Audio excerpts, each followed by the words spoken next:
Open category అంటే అగ్రవర్ణాల quota కాదని, అది పూర్తిగా మెరిట్ ఆధారిత అవకాశమని 42% బీసీ రిజర్వేషన్ పోరాట కమిటీ నేతలు స్పష్టం చేశారు. రిజర్వేషన్ విధానంలో ప్రస్తుతం అమలవుతున్న విధానాల వల్ల బీసీ, ఎస్సీ, ఎస్టీ, మైనార్టీ వర్గాల అభ్యర్థులకు వచ్చిన మెరిట్ అవకాశాలు రిజర్వేషన్ కోటాల్లోనే ఉద్యోగాలు ఇస్తున్నారని స్టేట్ కోఆర్డినేటర్ వేణుకుమార్ ఆరోపించారు. ఈ విధానం వల్ల ఓపెన్ కేటగిరీలో అవకాశాలు క్రమంగా తగ్గిపోతున్నాయని, సామాజిక న్యాయానికి విఘాతం కలుగుతోందని పేర్కొన్నారు.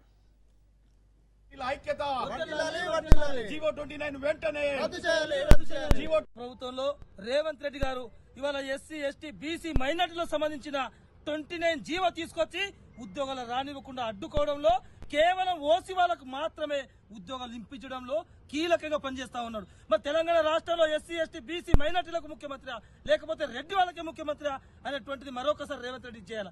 ఎందుకంటే ఎంతో ప్రతిష్టాత్మకంగా నిర్వహించాల్సిన గ్రూప్ 1 ఉద్యోగాలు కేవలం సామాజిక న్యాయంతో చెప్పి ఉద్యోగాలు రానివ్వకుండా అడ్డుకొని కేవలం కొంతమందికే, ఎందుకంటే ఈడబ్ల్యూఎస్ తోటి ఇవాళ 10% రిజర్వేషన్ తీసుకుపోవడమే కాకుండా మళ్ళీ బీసీ సోదరుల నుంచి కూడా ఉద్యోగాలు కొట్టుకొని పోయే విధంగా రానివ్వకుండా ఇవాళ తెలంగాణ రాష్ట్ర ప్రభుత్వం కీలకంగా ప్రవర్తించి ఇవాళ ఎస్సీ, ఎస్టీ, బీసీ వాళ్లకు తీరని అన్యాయం చేస్తుందని మరొకసారి ఉస్మానియా వేదిక నుంచి తెలియజేస్తా ఉన్నా.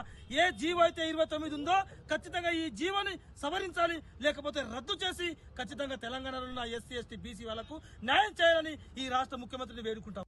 కాంగ్రెస్ ప్రభుత్వం నిరుద్యోగులకు 2 లక్షల ఉద్యోగాలు కల్పిస్తా అని చెప్పిందో, ఆ 2 లక్షల ఉద్యోగాల నోటిఫికేషన్లు వచ్చే ముందు ఎస్సీ, ఎస్టీ, బీసీ అభ్యర్థులకు మెరిట్ కేటగిరీలో రాకుండా అడ్డుకునే జీవో 29 రద్దు చేయాలని మేము డిమాండ్ చేస్తా ఉన్నాం. ఎందుకంటే ఈ రోజు ఓపెన్ కేటగిరీ అంటే అది అగ్రవర్ణ కేటగిరీ అయిపోయింది. ఈడబ్ల్యూఎస్ రిజర్వేషన్ ద్వారా 10% రిజర్వేషన్ తీసుకున్నారు. మిగిలిన 40% రిజర్వేషన్ లో ఎస్సీ, ఎస్టీ, బీసీ, ఓపెన్ కేటగిరీలో ఎవరైనా సరే మెరిట్ ఉన్న అభ్యర్థులకు ఉద్యోగాలు రావాలా, కానీ ఎస్సీ, ఎస్టీ, బీసీలకు తమ కేటగిరీలోనే మెరిట్ అభ్యర్థులకు కూడా అదే కేటగిరీలో భర్తీ చేసి ఓపెన్ కేటగిరీలో కేవలం అగ్రవర్ణాలు రెడ్డిలు, రావులు, కమ్మ, కాపు, వెలమ వీళ్ళే ఆ ఉద్యోగాలకు అర్హులు అన్నట్టు ఇవాళ తయారు చేసిర్రు.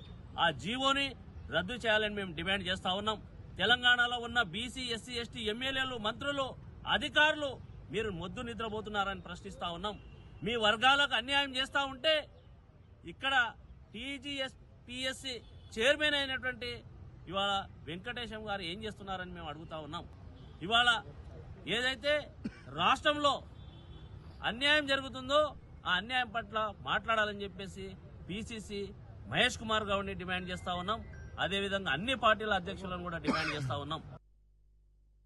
జీవో నెంబర్ 29 రద్దు చేయాలని ఈ రోజు ఉస్మానియా యూనివర్సిటీ వేదికగా 42% బీసీ రిజర్వేషన్ పోరాట కమిటీ ఆధ్వర్యంలో ప్రధాన ఉద్దేశం ఏంటంటే, ఏదైతే నిరుద్యోగ సంఘాలుగా చెలవమనవుతున్నటువంటి సంఘాలు, కుల సంఘాలు ఉద్యోగ నోటిఫికేషన్ల కోసం ప్రభుత్వాల దగ్గర అర్జీ పెట్టుకుంటున్నారు, పోరాటాలు చేస్తున్నారు. మీరు చేసే పోరాటాలు ఏ రకమైన పోరాటాలు చేస్తున్నారో ఒకసారి మీరు ఆలోచన చేసుకోండి. మన ముందల జీవో